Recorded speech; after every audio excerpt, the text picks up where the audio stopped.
So incredibly much to get to. I don't even know where to start. The short version is that if there was any doubt that this trial, scheduled for December 1st, was going to go the distance, if it would be settled, you could throw that out the window. And in fact, in his closing remarks, Judge Bell, who has overseen this case since October, said it was clear to him that this was going the distance. And it has gotten very ugly. The things that have been uncovered in discovery, which is what happens when both sides get to open their respective books and look at text messages, emails, documents related to the case. And both the 2311 and Front Row and the NASCAR sides have uncovered some documents that are just absolutely downright brutal about the other side. And this is not a very professional video in the sense that I've got a lot to dig through here, and I'm just going to hit a lot of the keynotes, right?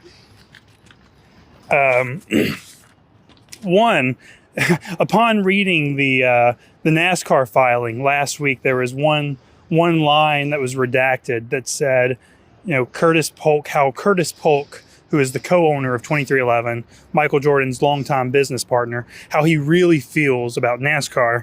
And he said, cup racing is boring. That race last night was boring as shit. Ugh. At one point, Denny Hamlin said in a text message to Michael and Steve that his quote, despise for the France family runs deep. Steve Laletta says that the only way that we move forward is when Jim France dies. My point being, even before getting into a lot of the legalese and the technical stuff involving this case, is that it is downright personal. The two sides do not like each other at all. And Judge Bell, even at the end, Judge Bell said, there appears to be disputed material facts. The two lawyers, these guys are friends. Jeffrey Kessler, representing 2311 and Front Row, Christopher Yates, they have argued sports antitrust lawyer stuff cases for a long time, a very long time. They consider themselves good friends, but they're on opposite sides a lot. And it got personal between them. Chris Yates brought up a case in January, and I don't know if this is the UFC case or the swimming league case. I need to double check that. But talking about how Jeffrey Kessler had lost that case, and Jeffrey Kessler was like, it's irrelevant to this case, but if my friend here, Christopher Yates, wants to get into the mud, we'll get into the mud, and he lost this case. And so the judge even says, talking about a trial in December, that, quote, I have a more lackadaisical position, and I enjoy this. I don't like having you two going at each other. And when a jury is in the box, there will be none of that. And he also told them that you better understand what a Charlotte jury is, because no matter what you think of your case and your position and your likelihood of success, you need to lean on your Charlotte area counsel, because he has tried most of his career in the Western District of North Carolina here in Charlotte. And he says that there are some nuances about the Charlotte juries that are just fundamentally different. He says, I do not mean to lecture you, but I have a lot more experience in this courtroom than you do. And so I'm going to go write this up in a minute, and there's just so much to get into, but I wanted to drop this video in here really, really quickly. But there's a lot of material facts here too, right? Like things that go beyond the personal animus that's going to make the headlines here. But basically what this thing is about today is that 2311 and Front Row, they want to have their charter status back. Remember, there was a injunction ruling in December that forced NASCAR to recognize 2311 and Front Row as having charters this season. NASCAR appealed that to the Fourth Circuit in Richmond, Virginia, which then overruled Judge Bell's ruling. And so for the last month and a half, 2311 and Front Row have not had recognizable charter status. That means NASCAR is no longer paying them as if they're chartered teams. They haven't given the money back to NASCAR, but they are not guaranteed entrance, although NASCAR did change their rules right afterwards to basically lock in the two teams. So to basically head off the ability for them to claim irreparable harm, because if they start missing races, and then that could be damages that NASCAR would owe, right? And so that was a case, that was a point made by Jeffrey Kessler representing the teams too. Judge asked, are you at risk of missing races? And he said no, but only because they changed the rules. And Judge Bell said that's irrelevant for the sake of just getting to December. The other issue is what becomes of all these charters, right?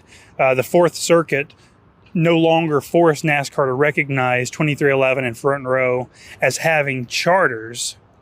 Therefore, they're going to try to sell one of these charters. And they, of course, released in that affidavit or in their filing last week, they've reached an agreement with a currently unknown buyer, or I say buyer, we don't know if they're going to sell it or just transfer it or what have you. And 2311 and Front Row are asking the court to enjoin them from doing so, to prevent them from doing so. And the judge says he will have a ruling on that sometime next week, so after the Southern 500. The case, the arguments they made on that case is quite thorough. I mean, Jeffrey Kessler said that the cleanest path to get to the December trial is to just maintain that status quo, which is where they were right before the lawsuit was filed, that 2311 and Front Row were charter teams, where they were throughout most of this season until the ruling was overturned by the Fourth Circuit. Kessler's point is that we will be irreparably harmed if NASCAR is allowed to move those charters to this mystery team, right?